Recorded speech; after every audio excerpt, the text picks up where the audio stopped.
ईमानदारी की परीक्षा। एक युवक मंदिर में भगवान के सामने प्रार्थना कर रहा था कि उसे कोई अच्छा सा काम मिल जाए ताकि घर का खर्चा चला सके।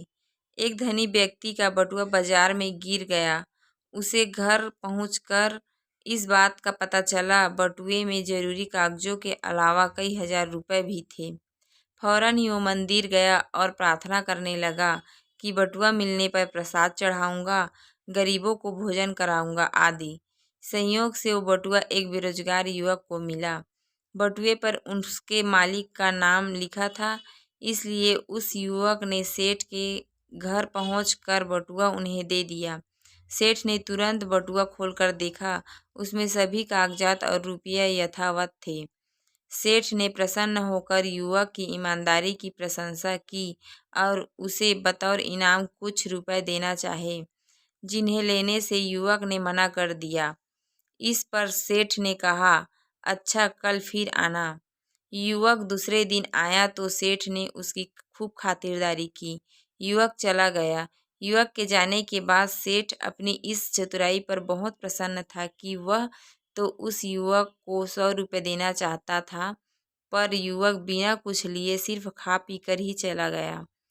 उधर युवक के मन में इस सब का कोई प्रभाव नहीं था, क्योंकि उसके मन में ना तो कोई लालसा थी और ना ही बटुआ लौटाने के अलावा और कोई भी विकल्प था। उधर सेठ बटुआ पाकर यह भूल गया कि उसने मंदिर में कुछ वचन भी दिए थे। सेठ तो बस बटुआ पाने की खुशी और अपनी चतुराई भरे काम के बारे में सोचता रहा और विकल्प के रूप में अपना स्वार्थ खोजता रहा।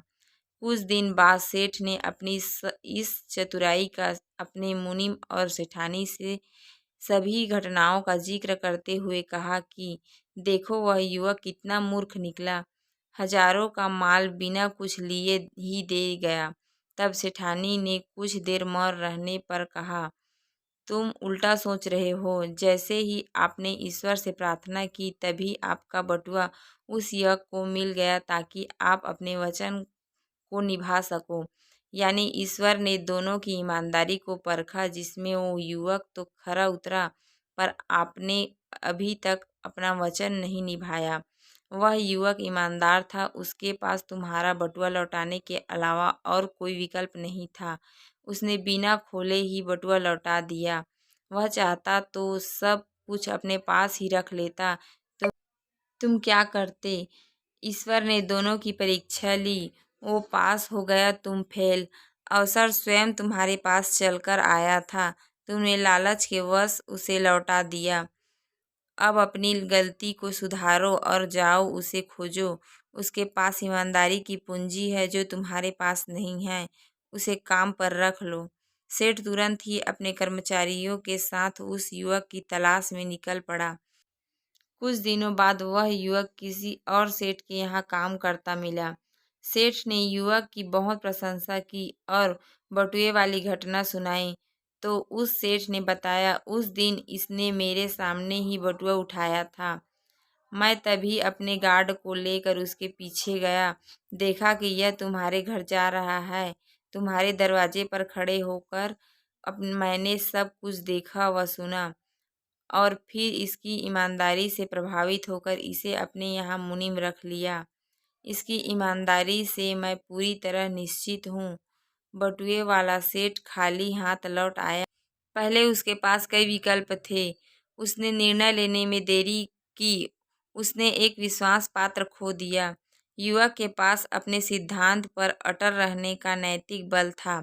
उसने बटुआ खोलने के विकल्प का प्रयोग ही नहीं किया।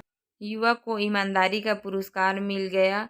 दूसरे सेठ के पास निर्णय लेने की क्षमता थी। उसे एक उत्साही, सुयोग्य और ईमानदार मुनीम मिल गया।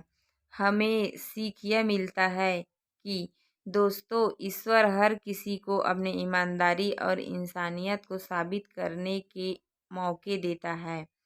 जिंदगी हर किसी को सही मार्ग पर चलने और अपनी गलती को सुधारने का एक मौका जरूर देती है। ईश्वर हर किसी को अच्छे और पुण्य कर्म करने के मौके प्रदान करती है। स्वार्थी बनकर स्वयं के लाभ के लिए विकल्प के चक्करों में मत पड़े। आप जीवन में ईमानदारी की राह पर चलते रहें। ईश्वर आपकी ज़िंदगी में खुद कई विकल्प दे देंगे। प्रगति के जिन वस्तुओं के विकल्प होते हैं उन्हीं में देरी होता है। विकल्पों पर विचार करना गलत नहीं है, लेकिन विकल्पों पर ही विचार करते रहना गलत है। हम यह या वह के चक्कर में फंसे रह जाते हैं। किसी संत ने कहा है, विकल्पों में उलझकर निर्णय पर पहुंचने में बहुत देर लगाने से लक्ष्य की प्राप्ति कठिन हो जाती है। कहानी अच्छा होगा तो लाइक करना, चैनल को सब्सक्राइब करना। धन्यवाद।